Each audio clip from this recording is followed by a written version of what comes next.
Okay, so after lubing all the switches, you can go ahead and plug in the last one. Just hang on. The heck? Oh, Alrighty, Benny Kiko here, and today we're going to be doing another switch review. Today we're going to be taking a peek at the Alpaca linears.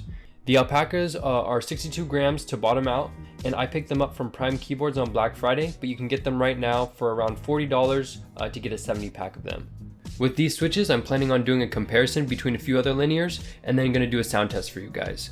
Before I get into the sound test, I just want to show you guys what I did to crack open the switch. I went ahead and grabbed my switch opener and just popped it in there and was able to pull off the housing. And then from there, I decided to go ahead and lube it because I noticed there were some inconsistencies with the lube where some switches were sounding really nice and other ones weren't sounding too great.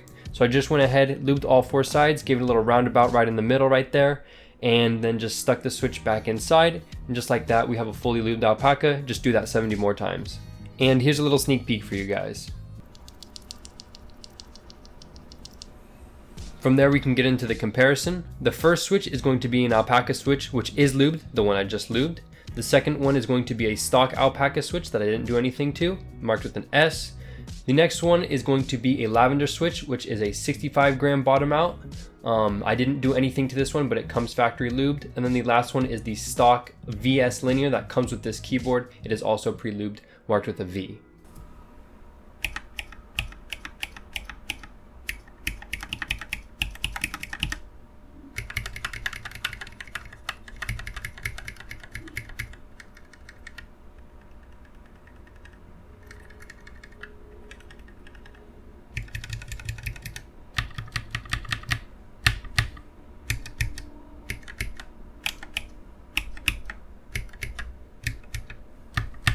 Now a couple things to note with the comparison. The first thing I noticed about this switch, the Alpacas must be lubed. If you don't have them lubed, they're not going to sound very good. That usually goes with most switches, but these are a really noticeable difference. And especially the factory lube that comes on them, it's just very inconsistent. So make sure you go ahead and take the time to lube them. I promise you it'll be worth it.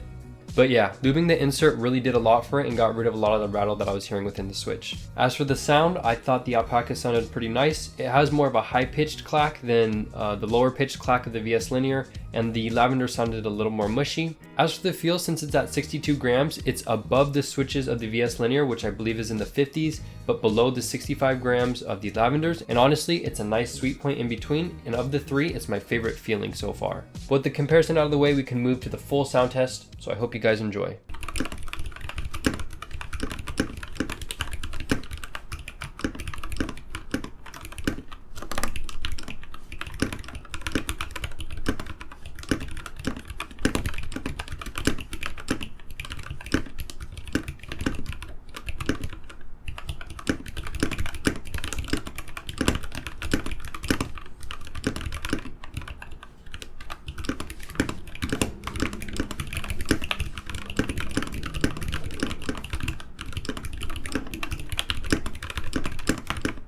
Overall, I think the switches sounded pretty good. For the most part, all these switches had the higher pitched pop, which I really tend to like. Some of them were over lubed, so they had a little bit of a deeper tone, which I just have to go back and fix those. But if you can get a consistent light lube on these, they have a really nice high pitched clack, and I feel like they're a great sounding switch. And as for the feel, I'm a really huge fan, like I said. And one last thing to note about this switch is that it actually blocks out RGB because of the dark casing. So just keep that in mind if you enjoy a lot of RGB and have lights on your keyboard. But yeah, a pretty good pickup, I'd say. And that's gonna be it for this video. Please go ahead and check the description for these switches. And just a little housekeeping, the winner of the giveaway has been contacted. So please go ahead and check your emails. Thank you guys all for entering, and please subscribe for more giveaways in the future. I will be hosting more. Thank you guys all again for joining and for sticking around and for subscribing. I hope you have a great start to the new year, and I will see you guys in the next one.